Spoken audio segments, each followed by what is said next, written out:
Mesdames, Messieurs, bonsoir et bienvenue dans cette édition d'information sur A30 Télévision. D'abord, les titres s'étendent jour pour jour depuis la tenue d'une manifestation de l'opposition pour dire non à un troisième mandat de l'ancien président Joseph Kabila Kabange. Une manifestation qui s'est soldée par plusieurs morts et des blessés. Les détails à suivre dans ce journal. Après l'ouverture de la session de septembre, les députés appuient sur l'accélérateur. Une plénière annoncée ce mercredi pour examiner et adopter le projet des calendriers de la session. Au Nord Kivu, le général-major Peter Chirimwami, officiellement installé ce mardi comme gouverneur ad interim de la province. Sa nomination a été confirmée par le vice-premier ministre de l'Intérieur et Sécurité à mission au Nord Kivu. C'est tout pour les titres. Les détails, c'est tout de suite.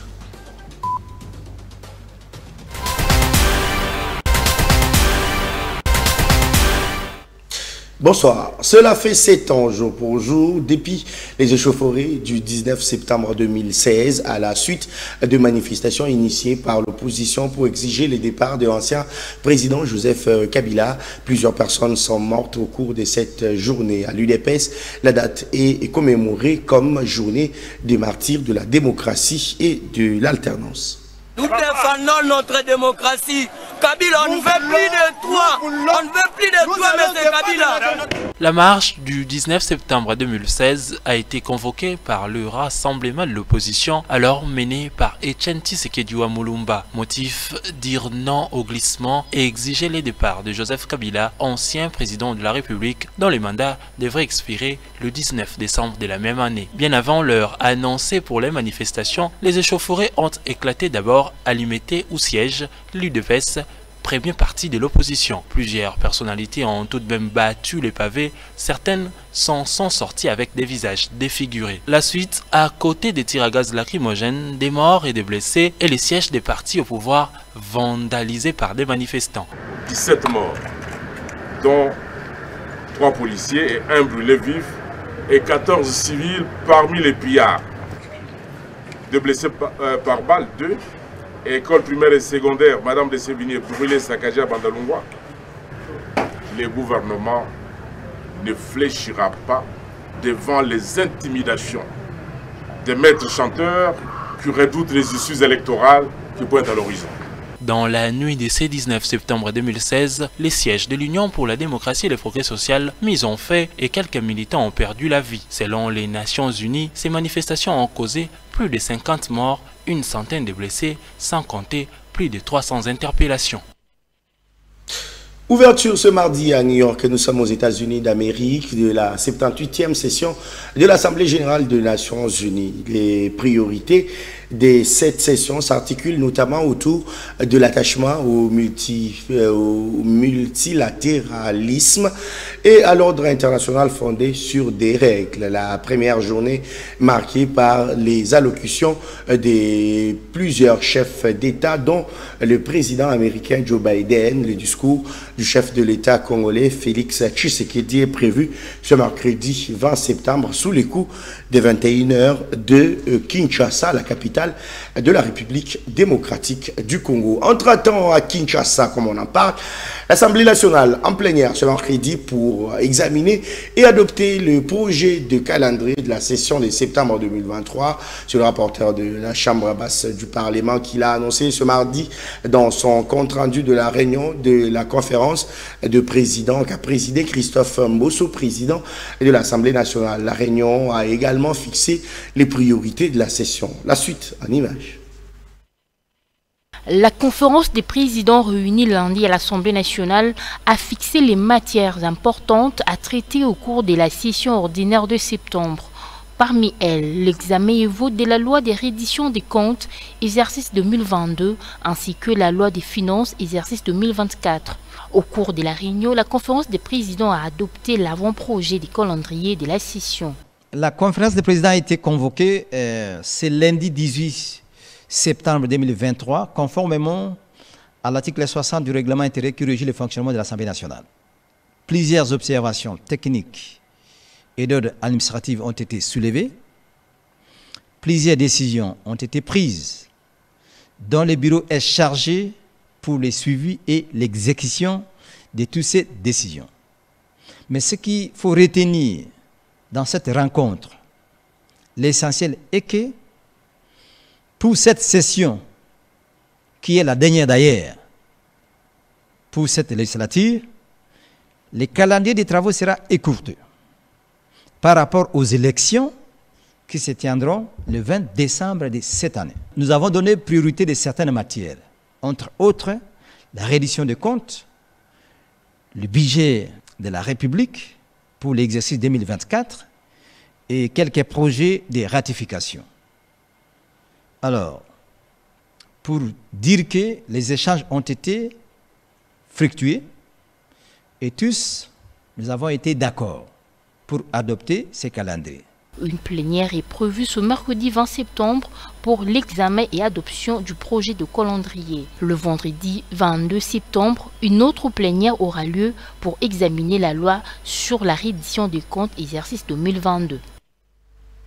L'actualité se poursuit dans cette édition d'information. Le vice-premier ministre de l'Intérieur et Sécurité de retour à Kinshasa après une mission dans la ville de Goma où il a apporté l'assistance du gouvernement congolais aux familles éplorées après les manifestations du 30 août dernier.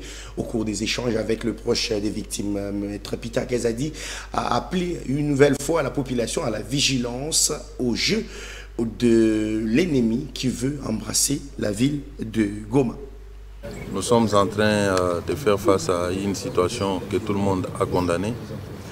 Et en même temps, je voudrais attirer l'attention de la population sur le fait que l'ennemi rwandais est juste en face de nous. Il occupe certains de nos territoires.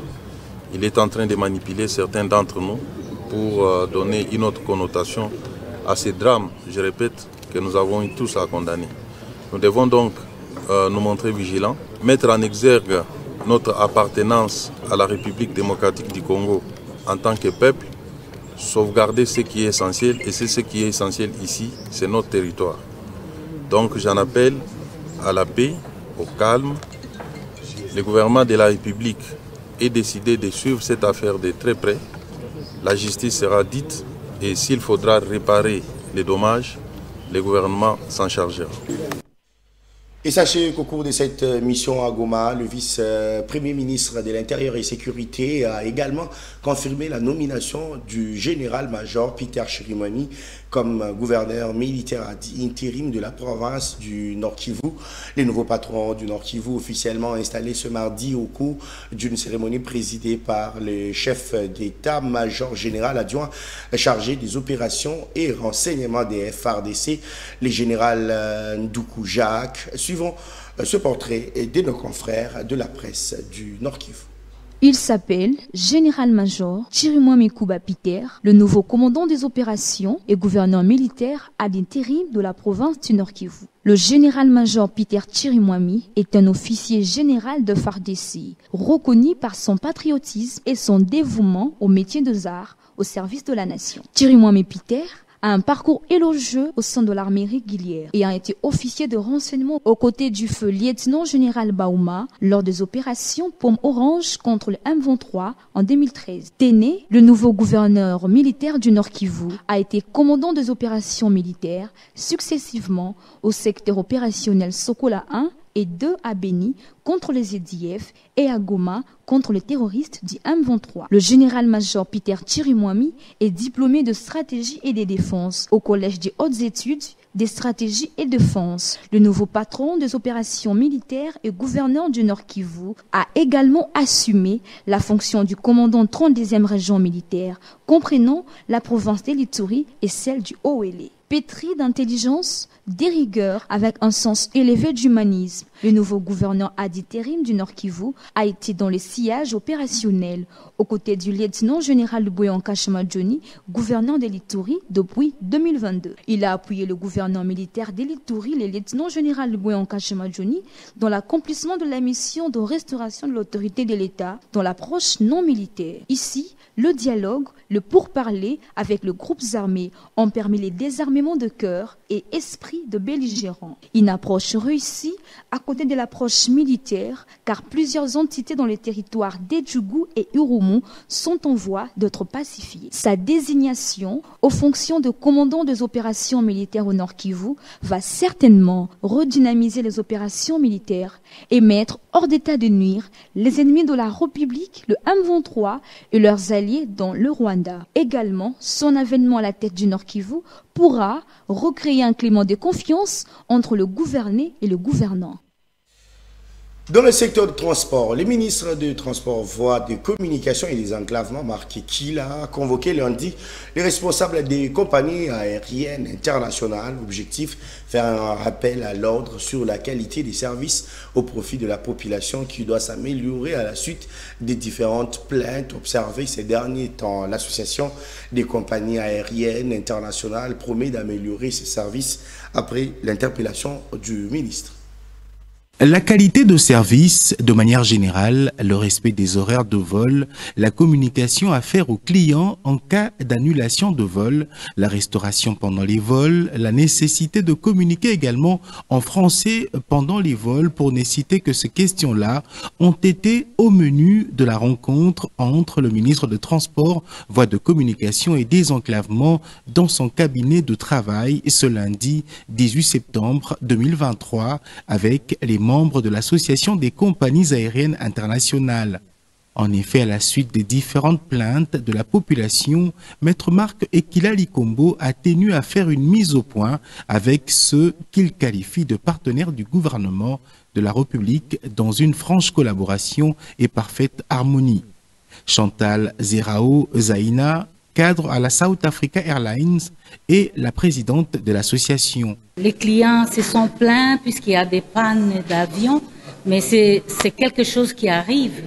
On ne peut pas voyager avec une panne. On doit attendre jusqu'à ce que l'avion soit réparé pour leur sécurité, pour qu'ils puissent voyager en sécurité. La communication, c'est la langue du pays.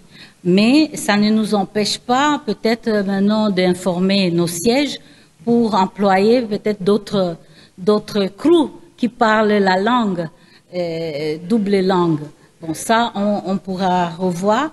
Mais en ce qui concerne le repas aussi souvent, nous venons avec les repas dans nos pays respectifs. Ici, il n'y a pas un catering qui peut nous fournir correctement.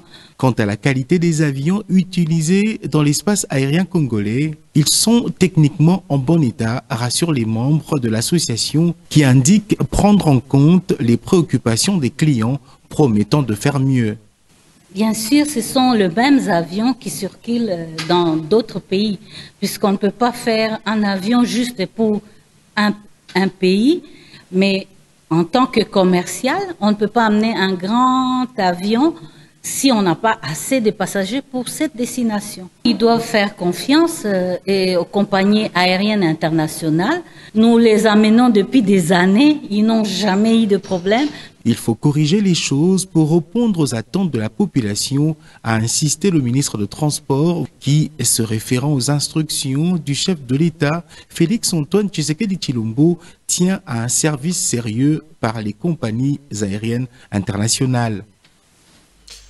Pendant ce temps, la ministre déléguée en charge de personnes vivantes avec handicap et autres vulnérabilités, Irène Sambou, a lancé les travaux de construction du pont Salongo qui relie le quartier Kimbwala et Mouchi CPA dans la commune de Ngaliema. Ces travaux seront exécutés par l'Office de route pour une durée contractuelle de mois et vont contribuer au trafic et désenclaver le quartier environnant. Le lancement a eu lieu ce mardi en présence de plusieurs habitants de cette partie de la ville de Kinshasa.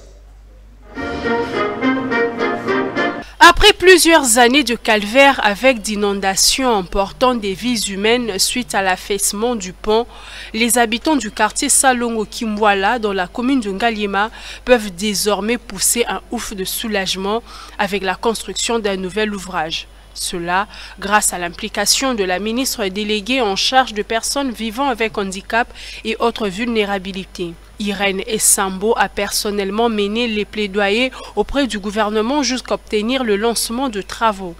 C'est l'Office des routes qui est chargé de la construction de ces ponts qui relient les quartiers Kimbwala et Mouchi CPA. C'est un pont en béton armé, un pont cadre de 4 mètres de largeur sur 5 mètres qui va nous permettre de désenclaver les quartiers ici. Donc ce pont, nous l'appelons pont d'Al. La ministre a déclaré sa satisfaction de voir les débuts effectifs de travaux. C'est un pont qui doit aider à ce que les deux quartiers de CPA Mouchi et de Kimboala puissent avoir accès et puis se déplacer aisément. Donc là, nous sommes vraiment en train de travailler pour la population parce que vous savez, moi je suis ministre pour les personnes avec handicap et autres personnes vulnérables. Et ces personnes, il y a nombreuses qui habitent ces deux quartiers. Et il faut les aider à se déplacer et c'est pour cela que je me suis impliquée personnellement pour que ces ponts puissent être réhabilités. Irène Essambo a demandé aux habitants du quartier d'en faire bon usage. Le lancement de travaux s'est déroulé à la grande satisfaction des habitants représentés par leur notabilité qui a eu de mots justes à l'endroit de la ministre Irène Essambo. Merci Nanio Social et Libiso parce que les Cambo est banda depuis 1960. Bon oyo et bon miba, batubacholi, les loyo est comme réalité. Maman, merci. Parce que nous avions vraiment beaucoup de difficultés pour traverser, surtout pendant la période de la saison de pluie. Le pont était inondé, submergé. C'était très compliqué de traverser. Et donc les enfants, les parents, les enfants ne pouvaient pas aller à l'école. Nous autres, on ne pouvait pas aller au service suite à ceci. Nous sommes vraiment dans la joie. Sur place, la ministre a également reçu d'autres doléances pour la réhabilitation de la route Mitendi. Parlons processus électoral dans cette édition d'information. La Commission électorale nationale indépendante annonce le début ce mercredi de cadre de concertation à l'attention de mandataires, représentants de partis et regroupements politiques ainsi que les représentants de la société civile, les femmes, les jeunes, les personnes vivant avec handicap et le peuple autochtone. Cette annonce a été faite lundi par le rapporteur de la centrale électorale, Patricia Nteyamoulela. Dans sa logique de maintenir les échanges permanents avec les parties prenantes au processus électoral, la Commission électorale nationale indépendante est heureuse de vous convier au cadre de concertation qui aura comme thématique la présentation du cadre légal et réglementaire de la publication des listes provisoires des électeurs et de bureaux de vote, la présentation du cadre légal de l'accréditation des observateurs, des témoins et des médias, mais aussi la présentation du dispositif électronique de vote. Le programme y afférent se présente de la manière suivante. Mercredi 20 septembre 2023, cadre de concertation avec les partis et regroupements politiques. Le jeudi 21 septembre 2023, cadre de concertation avec la société civile et le vendredi 22 septembre, cadre de concertation avec les femmes, les jeunes, les personnes vivant avec handicap et les peuples autochtones. Toutes ces rencontres auront lieu dans la salle des spectacles du Palais du Peuple à 8h30. Nous vous prions de venir retirer les invitations mardi 19 septembre 2023 au siège de la CENI, situé sur le boulevard du 30 juin, dans la commune de La Gombe.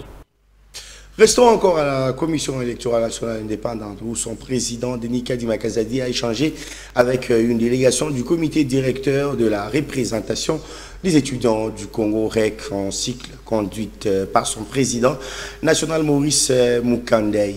Au centre des échanges, le rôle de l'étudiant congolais devra jouer non seulement dans l'appropriation du processus électoral, mais également son attitude sans passion dans l'acceptation des résultats post-électoraux. Reportage. Autour du président Denis Kadima, la représentation des étudiants du Congo. Il était question pour la Commission électorale nationale indépendante et la REC de mettre sur pied une collaboration pour que l'étudiant congolais s'approprie les processus électoraux en cours en République démocratique du Congo. Le numéro 1 de la centrale électorale a apprécié à sa juste valeur la démarche citoyenne. Nous venons d'être reçus par le président de la CENI afin d'échanger concernant la participation des étudiants au processus électoral, mais aussi voir dans quelle mesure cette communauté estudiantine à travers tout le pays peut s'approprier du processus électoral, notamment dans le cadre de la sensibilisation de la communauté estudiantine pour ne pas se laisser faire en termes d'influence politicienne et de verser dans la violence pendant le processus électoral. Mais aussi, nous avons conclu de travailler ensemble avec la CENI, mais aussi la maison des élections pour voir dans quelle mesure l'étudiant congolais pourra se battre pour l'acceptation des résultats. Parce que à chaque fin du processus électoral, il y a toujours eu des violences, mais nous ne voulons pas que cette fois-ci, l'étudiant congolais puisse verser à la violence électorale. Entré en action en juillet 2023 à l'issue d'une assemblée générale, l'actuel comité directeur a ouvert la voie pour une synergie de tous les instants avec la CENI en vue de tout faire pour que la communauté estudiantine congolaise soit considérée comme un maillon essentiel dans la consolidation de la paix. Et dans le reste de l'actualité, le rassemblement de journalistes pour l'émergence du Congo en sit-in ce mercredi devant le ministère de la Justice pour exiger la libération de Stanis Boujakera, directeur adjoint d'actualité.cd et correspondant de Jeune Afrique en République démocratique du Congo. Les RAJEC décident d'entamer des actions de grande envergure après l'expiration d'un ultimatum de 72 heures accordé au gouvernement congolais. Le journaliste Stanis Boujakera est détenu à la prison centrale des Makala suite à la publication par Jeune Afrique d'un article qui évoque le contour suspect de la mort de l'ancien ministre des Sports, Chéribin, ministre des Transports, Chéribin Okende. Le porte-parole du RAJEC, Edmond Izuba, appelle à la solidarité des journalistes et les organisations corporatives de journalistes pour lutter contre ces anti-valeurs. Plusieurs morts à Lissala, dans la province de la Mongala, après une pluie le week-end dernier. Des vies humaines qui ont poussé l'évêque de Lissala à aider le gouvernement congolais à travers sa déclaration faite lundi à Kinshasa. Images et commentaires. 17 personnes ont perdu la vie à Lissala, dans la province de la Mongala, des suites de la pluie torrentielle qui s'est abattue sur cette ville dans la nuit du 16 au 17 septembre dernier. En mission à Kinshasa, l'évêque de Lissala est de cœur avec la population. Certes, notre douleur et notre tristesse sont immenses, mais elles ne sont rien lorsqu'elles se comparent à celles des familles des victimes de cette catastrophe naturelle. Voilà pourquoi je présente à ces dernières mes condoléances chrétiennes les plus attristées. Lissala, une grande ville également menacée par plusieurs têtes d'érosion, Monseigneur José Bernard Licolo interpelle. Il n'y a pas une seule tête, il y a plusieurs têtes d'érosion. Et effectivement, il y a l'érosion qui menace la cathédrale, l'évêché. Il y a l'autre érosion qui menace les grands séminaires. Et voilà. Tant d'autres têtes d'érosion. Si on n'assiste pas la ville de Lissala, en ce qui concerne les érosions, nous allons encore enregistrer malheureusement d'autres pertes en vies humaines. Message lancé au gouvernement de jouer sa partition. Madame, Monsieur, ça n'est fini pour cette session d'information. Merci à vous de l'avoir suivi. L'actualité reste en continu sur les www.actu30.cd. Au revoir.